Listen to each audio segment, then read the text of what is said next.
Good afternoon, everyone. I am Megan Hellman, and I would like to welcome you to our January webinar. Thanks so much for joining us today. We really appreciate your time. If you would like to mark your calendars, our next webinar will be on Wednesday, February 18th at noon Mountain Time. We hope you can join us. Key report packets were created for today's webinar and are available to access via the Client Document Library located under the Support tab in the InfoDive portal. As always, we do encourage you to ask questions during the webinar, so please feel free to pop a question into the box and we will answer your questions at the end. Please email providerclientservices@intrinsic.com or call support with any questions specific to your data. When you exit the webinar, please remember to rate the webinar on a scale of 5 down to 1. We appreciate any comments and also topic ideas for future webinars. Our topic today is trending data, so let's dive in. As always, here's our disclaimer page. Not going to spend a lot of time on it, as you guys can review this once you receive the slide deck. But please keep in mind that we do use blinded data, so all patient and provider identifiers have been given fictitious IDs and names. So let's talk about the steps to trending your claims data. That first step you're going to want to do is get your data ready. So you want to clean it up, correct any billing errors. You can also utilize more information to kind of gather that data that you would like to see when you are going to trend your claims data. So that could be public health stats or information about social factors like social determinants of health. And then you want to organize the data so that you can trend it over time. Step 2 is going to be on focusing on what to analyze. So some ideas to help focus your analysis, you can use high cost claimants, so chronic conditions or high utilization codes. You can look at specific visits or specialist referrals or even a specific surgical procedure that you want to trend over time. You can use comp models for providers or locations for whether they are performing as expected. So let's say that you are wanting to look at a specific compensation model for nurse practitioners. We can look at that and be able to trend that over time to see if the comp models that they're currently on are working for your practice. And you can also use market benchmarking. So you can use those benchmarkings to see how you trend compared to others within your community, or even utilize that benchmarking for internal review as well. So the third step would be to use data tools to trend. So you can use data tools to group patients. So things like age, gender, health conditions, things like that. There's ways to be able to pull that data together to really track and trend what you're seeing within your practice. You can also use data tools to predict the future. Using census data or other types of data can help predict your health risks or how common certain diseases might become in your patient population. And then you can utilize easy to read charts and dashboards like line graphs for trends or bar charts for comparison to spot patterns in costs, patient behavior, and provider performance. So again, we can look at a few different ways to do that in the portal. And then finally, turning your data into actionable steps. So find ways to save money, find ways to create better care plans for your patients, and even utilize smarter outreach. So look at how providers are referring patients and understand your market to focus sales or outreach efforts where they'll make the biggest impact. So again, we're going to go ahead and get into the portal. I did supply at the very end of this slide deck all of the reports that we're going to take a look at today. So let's go ahead and hop over into the portal. Okay, so before we jump into the reports themselves, there are a couple of housekeeping items I want to discuss, especially since we're talking about trending reports. The reason why we do trends so early on in the year is because in January, in the portal for InfoDive, you have 3 full years worth of data. So that's all of 2023, all of 2024, and all of 2025. This helps give you a well-rounded view of your data available in these reports. So just keep that in mind that we are going to be looking at reports that allow you to see those 3 full years. Also keep in mind that as of February, when you start refreshing for your January data, that 2023 data will no longer be available to you in the portal. So If you want to be able to pull your trending reports out, you're going to want to do that before you refresh in February so that so that you have the ability to get that data out before the 2023 data falls off. Now that we've talked about that, the very first report I want to go into is going to be that financial section for the financial trend report under the claims reports. This is a report that is available to you in your KRP each month. So it does give you that breakdown of financial data month over month.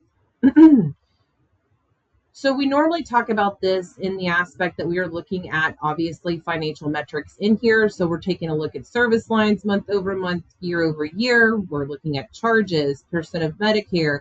This is a really great report on a daily basis to be able to look at month over month for specific metrics. However, you can use this report a little differently in the fact that you can look at specific providers if you wanted to. So let's say that in 2026, one of your analytic requirements is going to be to review and negotiate your compensation models for your nurse practitioners. Or let's say that you have a new nurse practitioner starting in the practice. You can use this financial trend report to really look at each one of those nurse practitioners to do a kind of trending analysis for them. So up here at the top in the filters, I would go ahead and select mid-level. And then in the specialty, I would select nurse practitioner. Now here, with the way it's laid out, it's not going to show you breakout. So we do want to flip this very first column to provider. And now we're going to have providers, so our nurse practitioners broken out by service month, by year. So again, you can flip through here. You will see that there are 37 pages worth of information. If that's a lot of information for you to try to ascertain, you can also flip this secondary column to service quarter. That will shorten it a little bit and give you a little bit easier viewing when it comes to looking at it in the portal. But keep in mind, you can pop this out to Excel. You can make this a pivot table once you get it out to Excel to really dive into the data per nurse practitioner and be able to see, are their charges increasing? Are their payments coming in? What's their paid percent of Medicare? How many charges zero paid does this specific nurse practitioner have? All of the important things to really get a well-rounded approach when it comes to determining your compensation models. Now, I think we're all aware that the financial trend report is not the only thing that we need to review when it comes to assessing the compensation models for your nurse practitioners. Another thing that we would want to look at would be the productivity trend. So the next report I want to look at is going to be the productivity trend report. So we're going to come up here to the productivity section, click on productivity trend under provider productivity. Keep in mind, anytime you see that asterisk next to a title of a report, it just indicates that there are multiple report views available to you. So when you click into productivity trend, you will notice that it does default to Infusion Metrics, which is beneficial because we are in the blinded oncology account. However, if you have a different specialty, such as a surgical practice or maybe a retina practice, you can utilize the other cross tabs available at the top of the report, which may have different metrics that are more suitable for your practice. So for this purpose, I do want to still continue to kind of live in that scenario of the compensation models for your nurse practitioners. When it comes to productivity trend, this may be a kind of a different approach to looking at the comp model. So we'll go ahead and narrow down that mid-level provider type, and then we'll narrow down to the nurse practitioner specialty. And then I'm going to flip that very first column again to provider, just like we did in the financial trend report. And now what we're seeing is all of the productivity metrics that are available for those nurse practitioners in this report. Now, with this being an oncology model, blinded oncology account, you'll notice that the new patients and established patients are separated by onc versus non-onc. You also get share volume metrics as well. So you have your chemo, your therapeutic IVs, the fluids, and then your injectables as well. So you do see that for your providers across those rows. If you are a surgical practice or if you are a practice that deals a lot with work RVUs, you will notice that work RVUs are available to you on this report as well, and it does break it down by service month. Again, you can take this out to Excel if you wanted to and be able to do a pivot table on all of the different productivity metrics that you're seeing here, and be able to really dive into the compensation portion, or sorry, the productivity portion of the compensation model. So again, if you work off RVUs, again, if you're looking at established patients versus new patients, how many new patients your nurse practitioners are seeing on a monthly basis, this is a good report to really trend that data, especially right now where you have those 3 full years worth of reports. Okay. Another trending report that we talk about quite often, and one that I want to bring to your attention, is going to be the AR trend report. Again, back up under finance, under the accounts receivable portion, we're going to select that AR trend. Now, you will notice that it does have that graph feature, which is something that we saw in the slide deck. Is a super beneficial way to really give out a lot of trending data in a very easy visual way. So you can use this graph. It does give you 2 different metric options to be able to choose from. With the AR trend report, keep in mind that you can narrow it down by provider group if you have multiple provider groups. You can also change your AR month. So right now it's looking at the recent 12 months. You can go all the way back right now for 3 full years worth of data, which is what I'm going to do for the purpose of today's webinar. Now, when we do this, the great thing about this report is you can take this out to Excel. The reason why I bring this to your attention for trending data is it'd be great to be able to trend your days in AR. It's also beneficial to trend what you're seeing in your AR 121 and over, or even in those buckets that are over that 60-day window. So to be able to trend to see, are you improving in the amount of money that's sitting in those kind of older buckets? Are you improving in your days in AR? So how long it's taking to kind of clean up that AR and get the money circulated in.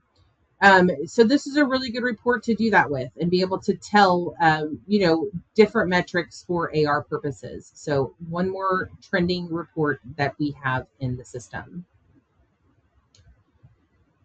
Another kind of area that I want to show you is going to be productivity trends report. Now, I know we just talked about this productivity trend report, but this is the productivity trends report I want to talk about now. And this is going to be, again, another one of those more graphical in nature, so you can see very easily the difference in the trending on the line graph. Now, this is an at-a-glance report, so none of those metrics will change. They will always stagnate to the work RVUs, face-to-face visits, new patient visits, and established patient visits on this report. You can narrow the data down by the filters up at the top. So if you have multiple provider groups, or if you want to see a specific provider, you can do that on the filters. But you cannot really adjust the metrics when it comes to the report itself. And a lot of clients have questions when it comes to, is there a way to be able to see the same exact type of data in a different, or with different metrics available to them? So yes, we can do that. And we're going to go up here to pick a metric, and I'll show you how to be able to narrow down that data. Now, I did go ahead, because I was playing around with this before we started the webinar, and choose provider type physician, because I just want to focus on the physicians for this specific example. But you will want to ensure that all of your filters are selected here before you click into any other portion of the pick a metric section, because once you click into the graph, it's going to populate with whatever you have selected up here in the filter options. Now, if we want to see the exact same layout as what we had in the productivity trends at a glance report, we're going to want to select the one metric 3-year trend for graphs. Notice I did keep the service years open because I want to be able to see all 3 of those years when I click in here. Now, once we get into this portion, you'll notice that it does look exactly like the productivity trends report. And the great thing is that now you have the ability to manipulate the metrics to whatever you want.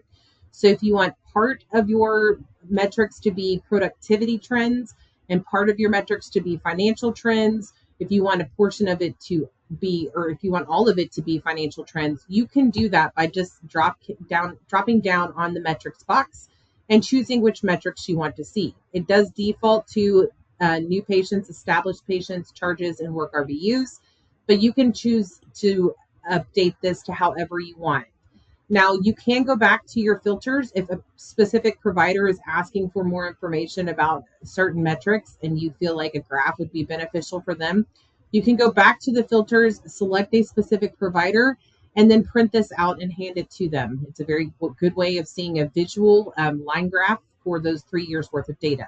You can also click into any one of the months and it's going to populate the numerical value for you associated with the metrics that you've chosen. So now that you're seeing this is going to be for established patients because that's where we chose to click into. And now you have the numerical values associated just like you did when you hovered over that at a glance report under the productivity trends section. So again, another good report to use for your trending data, as well as the pick a metric that some people may not be aware can be done just like the productivity trends report.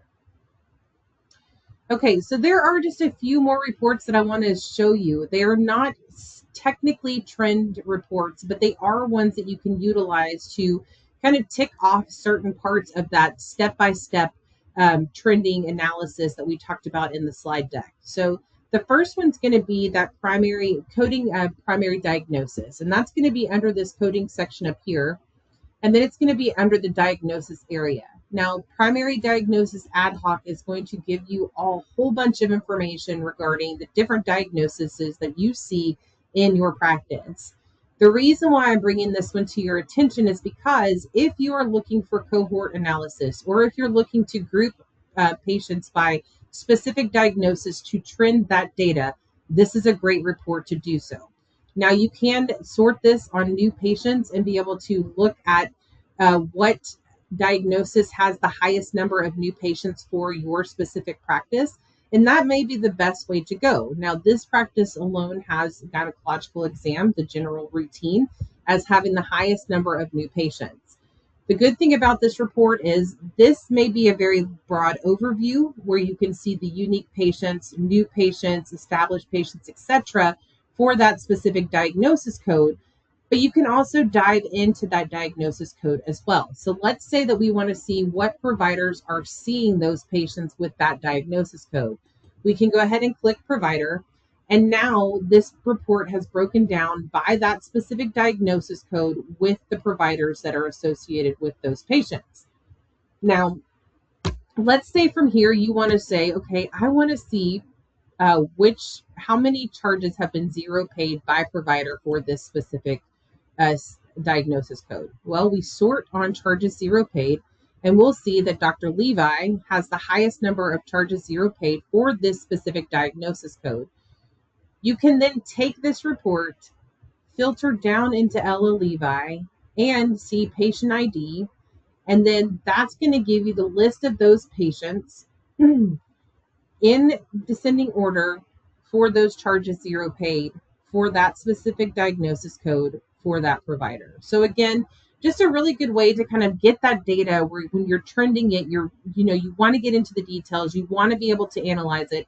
This is a great report for analyzing the data and really diving into those diagnosis codes. So again, that's one report that I wanted to bring to your attention that we don't talk about a lot, but is available to you to really do the analytical approach to your trending. Second report that I want to show you before we run out of time is going to be the multiple new patient audit report. And this is going to be up here under the episodes of care. Now, this specific report we have not touched on in a while when it comes to webinars, but it's under the RAC audits. And when you click into it, you'll notice that it's pretty self-explanatory. It's showing us all of the patients where more than one CPT of a new patient E&M has been billed within the recent 12-month period. So up here you have 4 different filter options. You can narrow it down by a specific provider if you want. You can look at one specific CPT E&M category. So let's say you want to look at the consult new patient codes versus the office new patient codes. You can do that here. For today's purposes, I'm going to leave it set to all values because I want to know how many times a new patient code has been billed to a patient in the recent 12 months, and how often it's occurring more than one time for that specific patient ID. So as you can see, the very first patient up here had two CPT codes billed, two new patient codes billed, a 204 and a 205. One was 12 of 2024, one was January 2025. Both of them were paid out and closed. So that means that there's no issue with the way that those two were billed. However, we all are aware that things can crop up where we accidentally bill the wrong codes. This is a good report to use to double check and make sure that whatever you're billing out is supposed to be billed out the way it was. So again, you can see that second patient here on this report, 4 different new patient codes in the recent 12-month period, the most recent one being in December of 2025. Now, there are no payments yet on that code, but it could just be from where it's a newer service date. So we're just waiting for payments to occur for that one specifically. But again, this is a report that can be utilized to really clean up that data. So when you're looking at those different analytical steps in the slide deck that we reviewed earlier, this is one that you can use to ensure that the data is clean before you start actually doing the trending analysis on it. So just one more way to utilize a different report in here to help trend your data. Now, another report that you could utilize to really trend the data is going to be up here again under episodes of care. You could use this episodes of care summary report. Now, this does default to that new patient episode type. So just keep that in mind when you're in here. Now, we are in a blinded oncology account, so we could utilize this report to trend data over time because it does give you those 3 full years worth of time frame. Now, what I might do is come up here, narrow the data down to 2025, and then with this being an oncology account, flip this to trigger day cancer type. So this is going to give us those trigger day cancer types that we are seeing for each one of the episodes of care within the last 12 months worth of data. You can sort this based off of the highest volume of episodes of care by cancer type. So the NA obviously is the very first row, that's 25,000. Those indicate non-oncology episodes of care. So if we're looking at the second level, that's going to be breast cancer. So it's 304 episodes of care, or 1.1% of the total episodes of care for new patients in 2025. So it's a significant amount of breast cancer patients within the blinded oncology practice. Now, you can ask, why would this be beneficial for trending data? Well, it is beneficial because you want to be able to gather as much information about different cancer types if you're an oncology practice to be able to trend what you may be expecting moving forward or in future years. Knowing that breast cancer was the highest episodes of care for your practice in 2025 may not be significant, but if you see a trend where you look at 2024, and if breast cancer is still the highest, which it is, and then again in 2023, if breast cancer is still the highest, which it was, that's now a trend that you can start tracking throughout your data. You can also track within that specific cancer type the number of patients or episode spans that you're seeing, the average encounters, E&M encounters that you're getting out of those, your average payments that are associated with that specific cancer type. And you also get a little bit of that public health data too. So you get the percentage of females, the percent 65 years and over. Those are good ways to track those trends depending upon what exact metrics you're looking for. So if you're looking to track the trends of the percent of population in your patients over 65 years, you can see that in this episodes of care. If you're looking for a percent of female population, you can also see this in the EOC report. But I do want to show you one more area before we are done with this webinar today, and that's going to be under the market demographics section. And it's going to really focus on that U.S. Census population information. Now, we do get our data from EASI, EASI, that is the census company that we utilize to gather that information and pull it into InfoDive. And the two reports under here that I want to show you are going to be the population and payer overview report, which is where we are now. This does default to the recent 12 months, so you are getting very current census data, as well as 5 years of represented data for up through 2030. So in the middle of the report, you see that census information. That's all going to come from the EASI, Easy Analytics software. And then your information for your patients is going to be on the right side, the very last few columns. Now, the great thing about this report in trending the data is you can see the population current and the population change over the next 5 years, the percentage of population that is over 64, the average household income, and how many new patients you have seen out of that specific zip code. You can also see the breakdown of by financial class. The good thing about this report is you can also dive into it. So if you wanted to get further into the details, let's say you wanted to see what providers were treating patients within the 77479, you can left click, hit that detail like we just did, and then this will populate with financial class for visits and new patients. You can also flip this column to provider, or if you're looking for specific cancer types within that zip code, you can do that as well to help trend the data. So again, that's a really good report to utilize as far as population overview goes. If you're looking for more gender and age specific census data, you can come into the gender and age report in here, and that should help you as well because it does give you the breakdown of percentage of male versus female in the census data.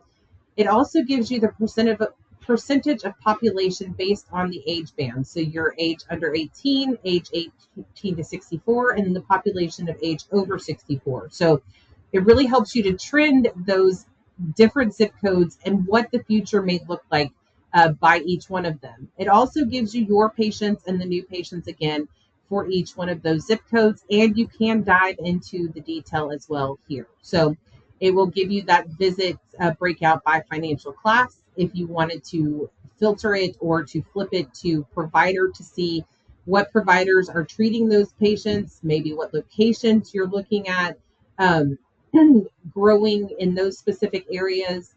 It may be beneficial to utilize these reports to really track those trends. So again, that is all the time I have for you today. Are there Actually, looks like there are a couple of questions that are specific to a few practices. So we will outreach to you once we are finished with the webinar. I just want to take a minute to say thanks again for joining us today.